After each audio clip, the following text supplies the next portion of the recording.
ready? Yeah. Okay, Chris, you want to kick us off for Sky? Hi, Graham.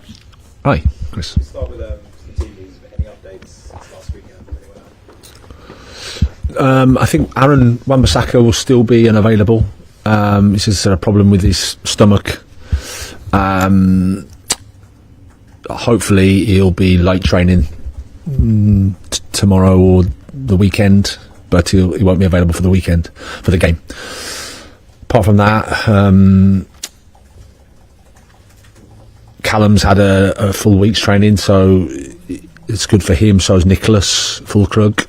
So we're pretty much as we were. The club put out a statement last night. It seems to be a showing of sort of alignment and togetherness in terms of your role. This your role is to build and develop the squad. Is that what's needed at the moment? Just the time to do both of those things? Well, I mean, I think you have to do lots of things in these jobs. You have to build, you have to develop, but you also have to win. And I think it's fair to say we haven't done that as much as we'd like. And then when you don't do that as much as you'd like, there's always pressure, negativity, all those things. But at the end of the day, this job is it's a fantastic job. It's an important job at an amazing football club with an incredible support, a fan base and an ambition. So if you want to do something good, and it is important and it's hard, then it's going to be difficult, it's going to be hard. That's just the nature of the job. In the highest league in the world, if you think it's going to be easy, then it clearly isn't. But I think you have to do all of those things: build, develop and win. It was quite a lengthy statement, reference transfers, training ground, stadium. There was a protest planned on Saturday, but how important is it at the moment that the club's open with the fans, especially with the amount of noise? You mentioned sort of the pressure and the noise. How important is it that the club's open with fans around this sort of time specifically? I think it's not at every football club. If you don't win as much as you'd like, there's always noise, there's always pressure, there's always criticism, and that's fair. That's the world we're in. Everybody wants West Ham to do well. The fans do, the players do, me and my staff do, the board do. We're all on the same page in terms of how much we love the club and how much we want the club to do well, and we're all hurting the same.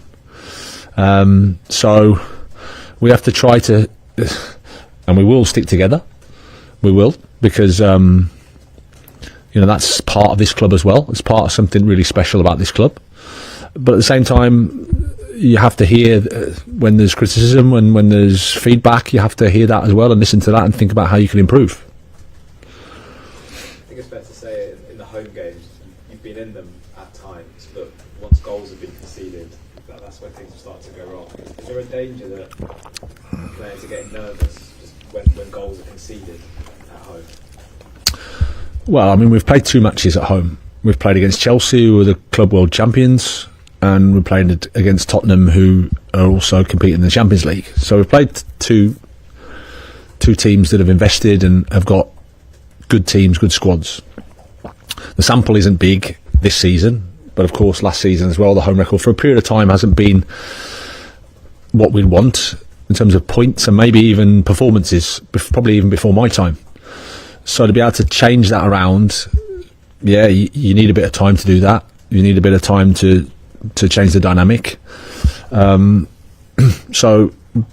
I don't think it's about that. I think it's more, you have to analyse the game at a game. Tottenham, I think we played well first half. I think we were in the game. I think the reaction to the supporters was of that at half time, coming off really well. But pretty quickly we go a goal down. We go a goal down, and then we react well. But then we have a red card, and then the game goes away from us. Chelsea's a slightly different story, but for us, we have to focus on the next match and perform well and bring that first half that we felt there was some positives to the game and take up the challenge. Is that what's important about the Crystal Palace game, is to see sort of a sustained performance throughout the whole 90 minutes? Because like you said, there's been really sustained. There's been periods in those 2 games we just talked about where it's been good, but for Palace now, you need to see more. Yeah, of course. I mean, in the Premier League, it's difficult to control the whole thing for 90 minutes. So when you have to suffer, you have to suffer, and you need a bit of luck sometimes, like every team.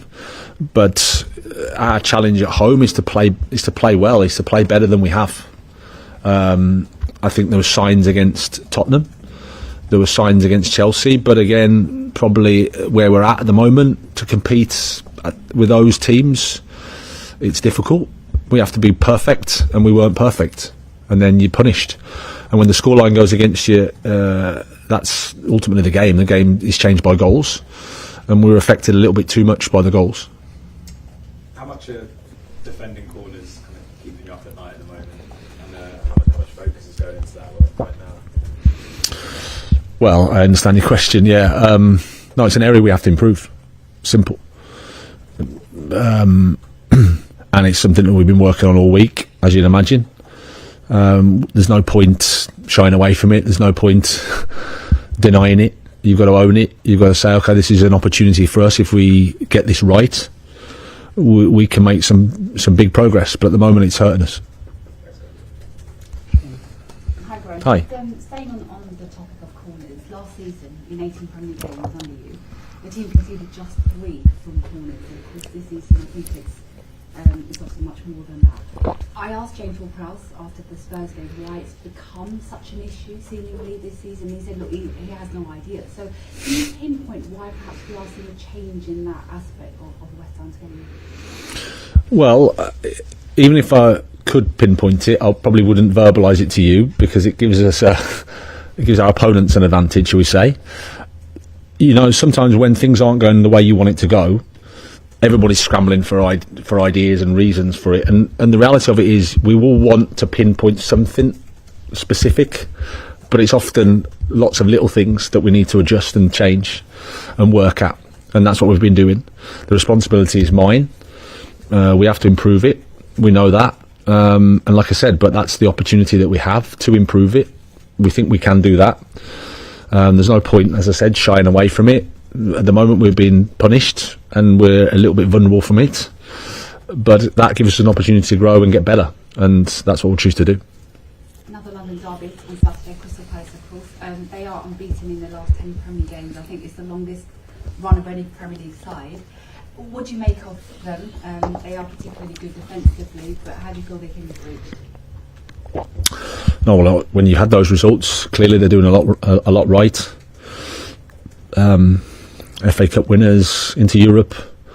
I think they've done a fantastic job in terms of how they've built that project under the coach and the board, and they've worked together. So, yeah, lots of good players. Clearly know what they're doing in and out of possession, attack and defence. They're solid.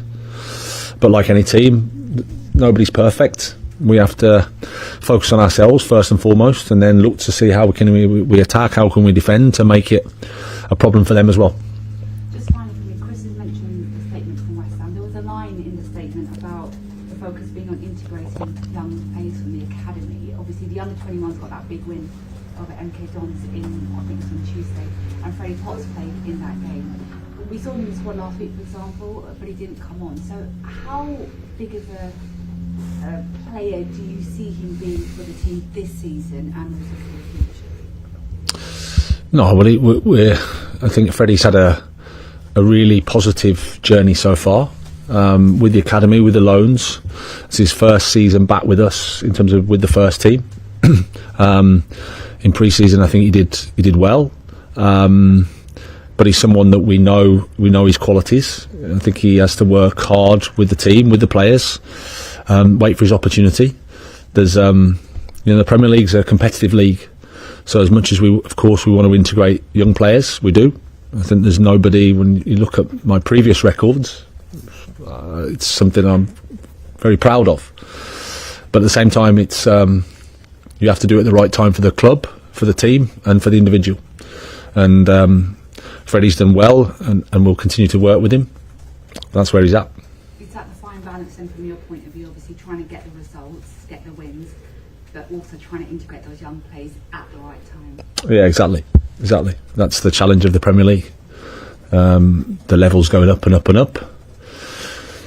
And it's important for us. That's why we've got a close relationship with Mark here and in the 21s. We've just moved Gerard across to help that bridge that gap from a coaching perspective.